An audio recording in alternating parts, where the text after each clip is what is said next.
Bonjour, c'est un grand honneur pour moi d'accepter ce prix de leadership.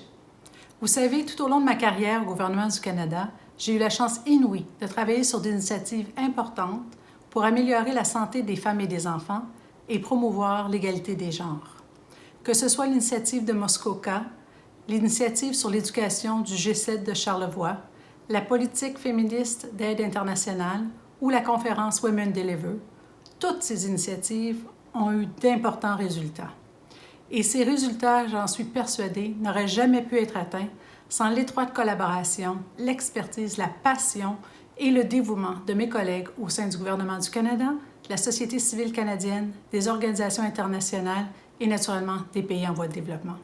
Alors aujourd'hui, c'est avec vous tous que j'aimerais partager ce prix de leadership. Merci.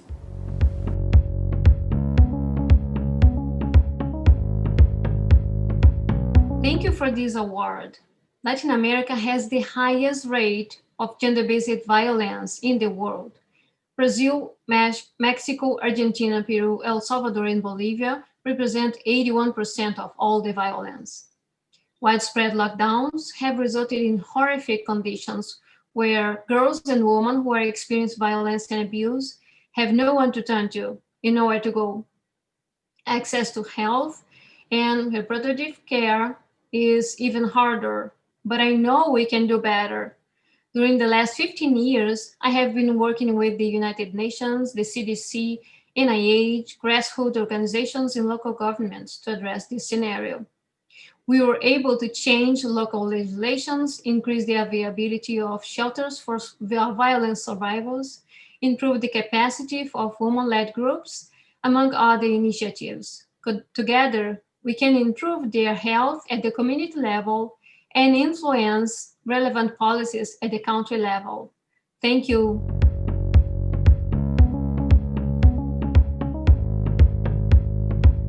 I'm honored to accept this prestigious award for the year 2020, a year in which COVID-19 has had devastating consequences for women and children everywhere, but especially in developing countries. Among many consequences, women's livelihoods and jobs have been severely threatened, creating immeasurable suffering and insecurity.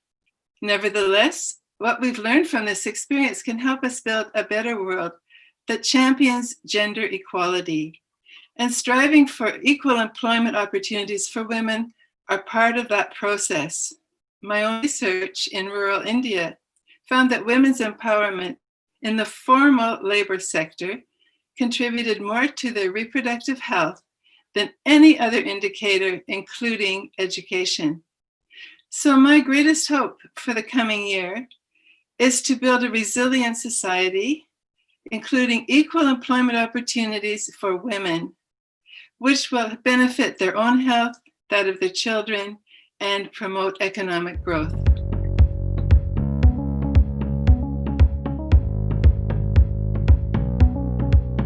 Hello, everyone. I am honored to be this year's Rising Star Award winner. The delivery of my work at Mum's the Word has changed significantly over the past year. On one hand, by moving our prenatal events online, we have been able to reach more people from a wider geographic area than we normally would have. We have also been able to pursue new opportunities for contributing to the fields of sexual and maternal health, including development of a searchable database of prenatal, mental health, and violence support services. On the other hand, however, our increasing reliance on technology has created accessibility barriers for marginalized women and groups, reducing their ability to navigate the healthcare system. As we move forward, I hope we brainstorm new, innovative ways we can best support our most vulnerable populations in this new normal. Thank you again for this wonderful recognition.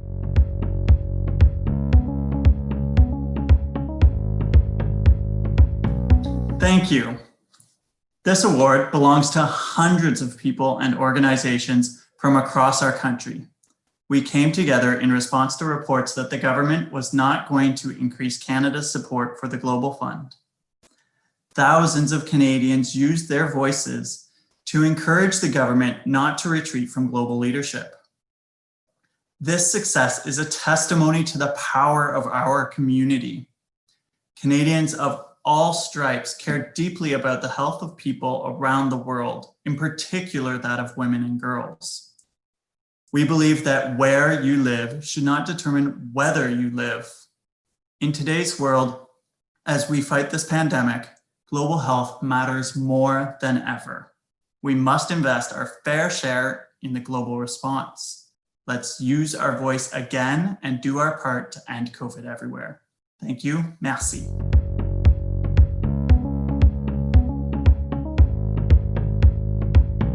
The Born on Time Gender Equality Working Group is very happy to receive the 2020 CanWaCH Partnerships Award and would like to thank CanWaCH for this recognition.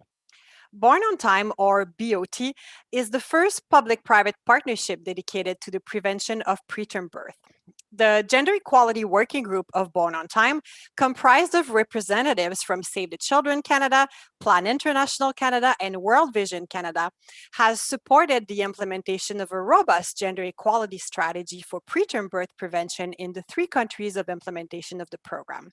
The working group is very excited about the impact Born on Time has been achieving in advancing the health and rights of women and girls. Let's now hear from working group members about some of these exciting and important achievements.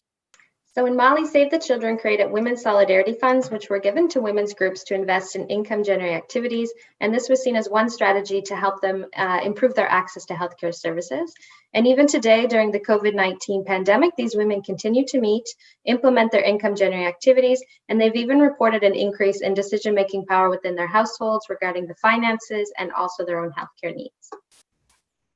In Ethiopia, World Vision established male discussion groups which catalyze positive changes in the lives of women, girls, and their families in project implementation areas.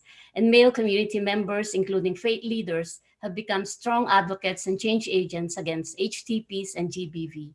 And we are happy to share a milestone which shows from recent data collected during the pandemic that there are significantly less cases of child early forced marriage, rape, and abduction in project communities compared to non-BOT intervention areas. Plan International carried out extensive capacity building of health service providers in Bangladesh. It has created positive impact among health staff who now engage both women and their male partners towards shared childcare and importance of gender equality in a healthy pregnancy. During COVID-19, the project enabled health staff to continue with MNCH services by providing them personal protection equipment and information.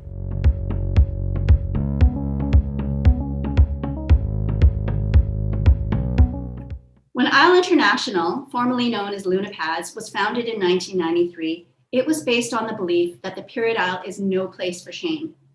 Rather, sustainable menstrual products are a source of dignity and respect for all those who menstruate. And we also believe that when menstruators have access to essential supplies, they're able to unlock their true potential and transform their communities and the world.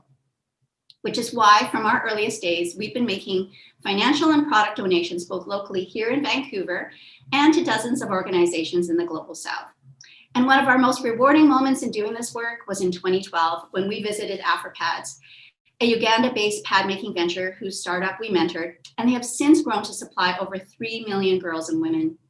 And we feel our relationship and investment in AfriPads stands as a really inspiring example of what global joint commitment to health and menstrual equity looks like. So we're really deeply honored to be recognized and wish to extend our congratulations to our esteemed fellow CanWaCH recipients.